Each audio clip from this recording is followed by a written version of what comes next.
Balik lagi ke era 80-an. Waktu itu belum ada HP, apalagi internet. Nah, hiburan yang anak muda zaman itu salah satunya ya ngebreak. Alatnya pakai radio 2 meteran atau 100 meteran. Tapi kalau yang modalnya pas-pasan, cukup rakit interkom rumahan yang murah meriah. Bayangin, malam-malam sepi, terus terdengar suara khas dari speaker. Break, Bikopi, ada yang monitor. Nah, dari situlah obrolan panjang bisa dimulai. Kadang ngobrolin hal receh, kadang curhat, kadang juga sekedar kenalan. Kalau sudah asik ngobrol, acara aneka ria safari di televisi pun akan terlewat. Dan baru sadar, begitu dengar kentongan, orang-orang yang ronda berbunyi. Yang seru, semua breaker punya nama handle alias nama udara. Jadi jangan heran, kalau yang aslinya namanya Jajang, pas ngebreak bisa jadi Elang Malam atau Komando 27. Identitas di udara itu kerasa keren banget. Peralatan yang digunakan untuk ngebreak juga macam-macam. Ada yang rapi dengan radio canggih, menggunakan antena model Yagi atau Ringo. Ada juga yang membentangkan kabel antena panjang di atas rumahnya dengan tiang bambu.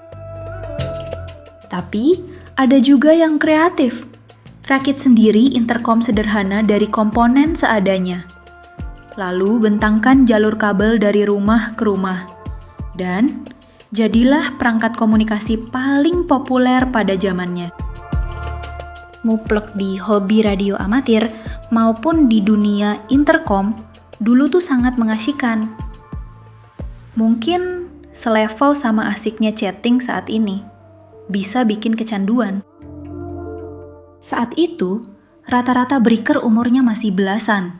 Sepantaran anak SMP atau SMA lah. Tapi ada juga anak kuliahan atau yang sudah bekerja. Tapi yang gak pernah absen di udara rata-rata itu anak muda. Kalaupun ada orang yang sudah tua, bakal sulit dapat teman KSO. Karena umumnya yang ngerasa anak muda gak tertarik ngobrol lama-lama sama orang yang udah berkeluarga atau udah berumur. Gak asik. Dan tak jarang agar suaranya makin syahdu terdengar, banyak breaker menggunakan alat tambahan seperti echo yang membuat suaranya makin bergema kayak di dalam gua.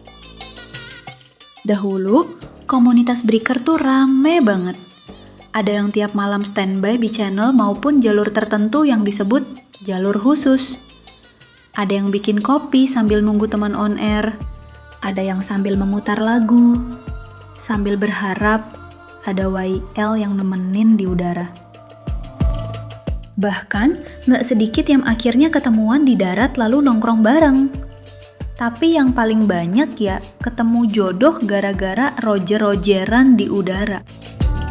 Pokoknya, ngebreak di tahun 80-an itu lebih dari sekedar ngobrol lewat radio.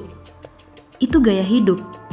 Itu cara anak muda cari teman, hiburan, bahkan eksistensi. Sekarang, masa itu telah lewat, dan semuanya pindah ke medsos dan aplikasi chatting. Tapi percaya deh, suara khas, break, monitor 1, kopi, akan selalu jadi nostalgia yang bikin kita senyum-senyum sendiri kalau ingat masa itu.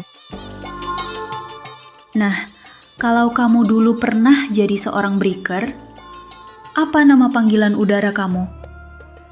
Siapa tahu kita pernah ngobrol bareng di udara.